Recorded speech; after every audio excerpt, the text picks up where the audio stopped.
Hey guys, it's Blady again from Car Audio Security. Today we're looking at a brand new Sony unit, the XAV-AX8150. Okay, so what do we have here? The Sony XAV-AX8150. This is a single-in bodied floating screen from Sony.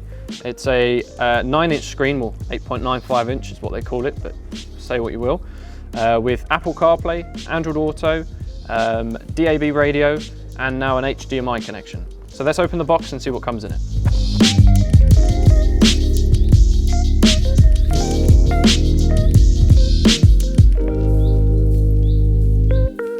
Okay, here we have it all unboxed, laid out in its bare components. So what do we have? We have the main body of the stereo. So as I said, it is a singled-in body. It's a full-size chassis with your normal connections on the back, cage, and then the clamping plate for the face there. Then we have obviously the face, the screen part. Like I said, it is a 8.95 inch, 9 inch, whatever you want to call it. A row of buttons along the bottom for your functions. And then back is just the connection for this. Okay, next we have the ISO connection. So this would go in the back of the unit, plugs in here, and then your ISO connectors go into the adapter for your vehicle or directly to the vehicle itself, depending on the age of the car. And next to that, we have a little packet of accessories. So you have removal keys for this cage and the side screws if you need to screw a bracket to it. We have this finishing trim here, which sits on the top of the back of the unit. So when you look down the side of it, it's not just metal bracketry, it's trimmed so it looks quite nice. We have a USB extension. So USB connections on the back of this stereo. Obviously this can then run down to your glove box or wherever you need it to go. So you have two of these actually. You have a longer one to go to a glove box and then a shorter one to come out the back of the unit. Then we have a Bluetooth microphone, standard issue Sony Bluetooth mic. You have a little screws here to connect the stereo to the body so it doesn't fall out. And then again we have two more side brackets to finish everything off, so pieces of trim basically. So that is it. So I'm going to put it all together and power it up for you so you can see it in its full life. I'll show you the startup time and run through all the features for you.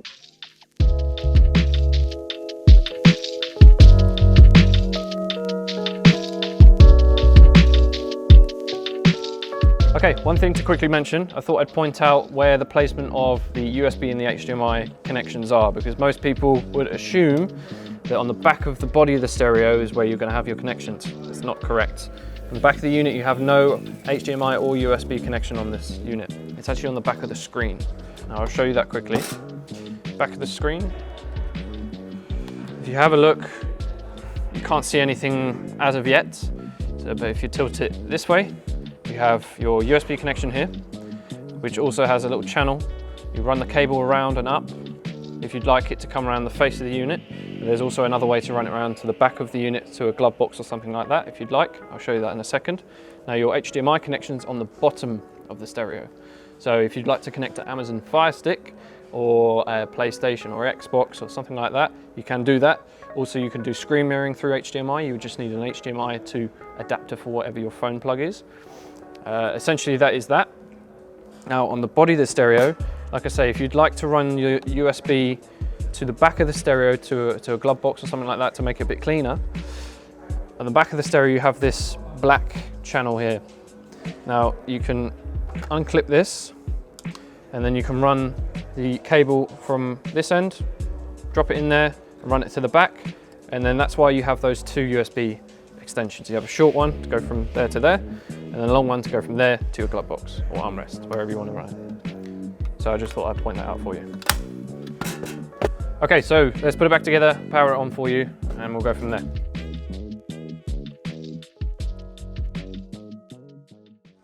Okay, so power on time is very quick on this unit. Just plugged it in. Now we're on. And then all we need to do is close that and we're turned on. Now a lot of other brands, from first startup, it's going to take a lot longer. I've had some stereos take almost up to a minute to boot up from first startup, so it can be quite long. These are quite nice. I'll just do it one more time for you, just to show you. So disconnect the power. So no power, disconnected. I'm going to plug it in. 1, 2, 3, 4, 5.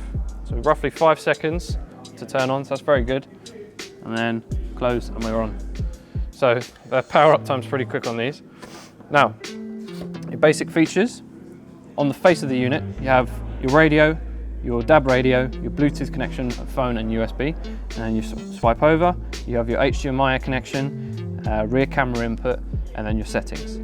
So the face of the unit, unlike a lot of stereos where there's a lot going on, this is very basic, very minimalistic.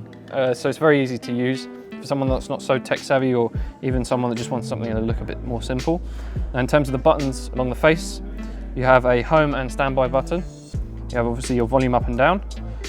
You have your attention or monitor off button. You have your options button, so you can go into your settings. Obviously track skip. And then this one is, what is this one? Oh, this is a voice button, so voice command if you're using Siri or such like. So yeah, that's basics of the stereo.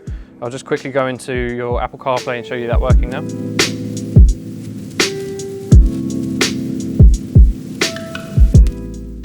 Okay, one other thing that I'd like to mention as well. A lot of people mention to me about these screens and how far do they stick out.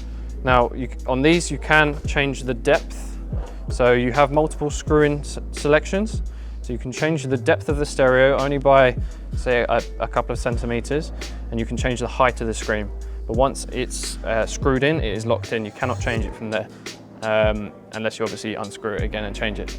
But it's non-moving once it's set in. So I didn't mention, you can adjust the height on these side brackets here.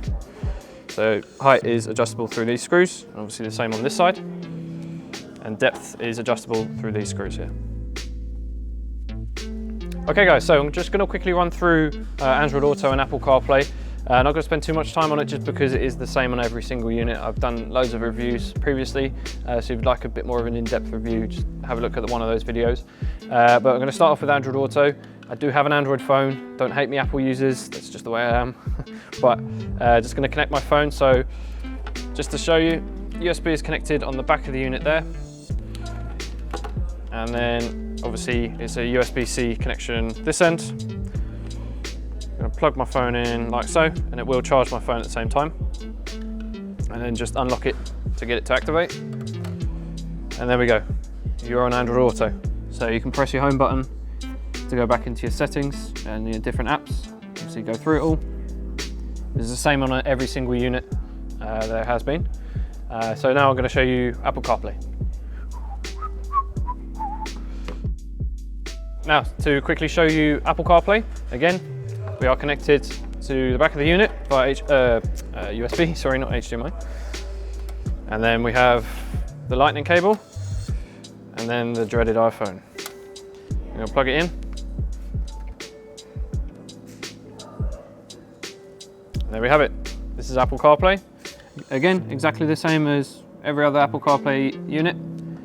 So you have your phone book, your music, your messages, your maps, all that kind of thing.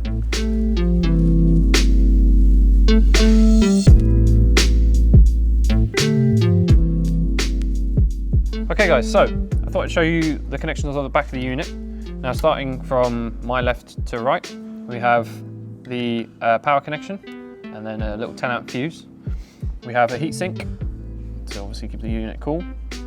Now we have a steering wheel control input, which is a little blue connection there. And then we have a microphone connection, obviously for your Bluetooth microphone. So we have 2 RCAs for your front, 2 RCAs for your rear, and then a single sub output. So if you are thinking about using a sub on this, then you will need a RCA splitter to go to 2. And then the little yellow connection there is going to be your rear camera input. So if you're adding a reversing camera, that's where that goes. And then next to that, all you have there is a DAB connection. So it's an SMB connection there, and a FM and AM connection. Just there. Right, that's it.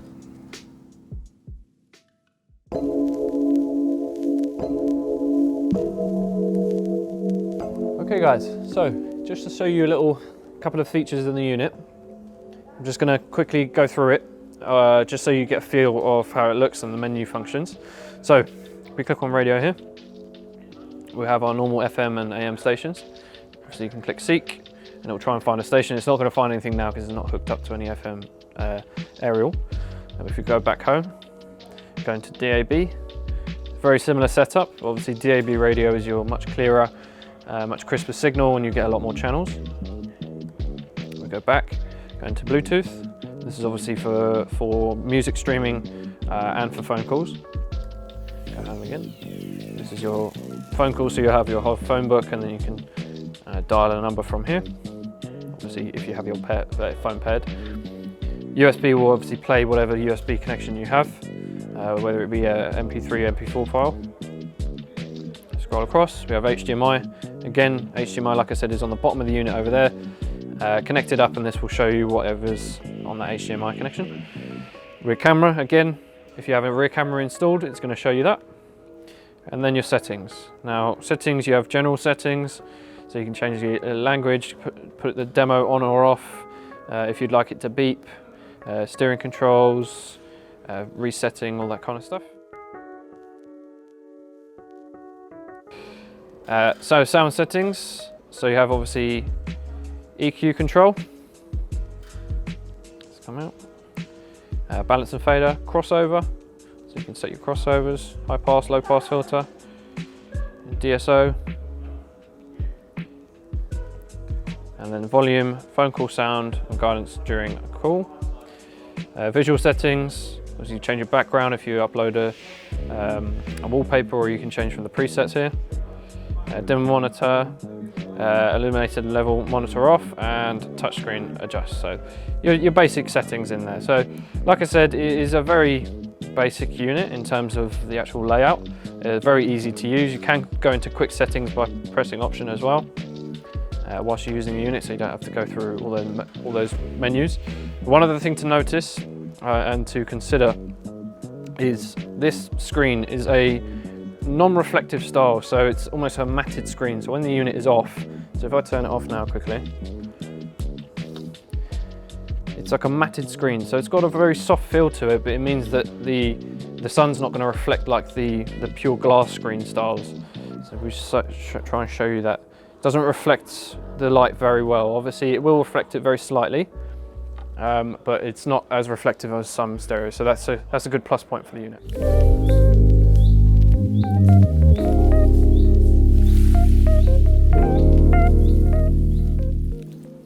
Okay guys, so that was the quick overview of the brand new Sony XAV-AX8150.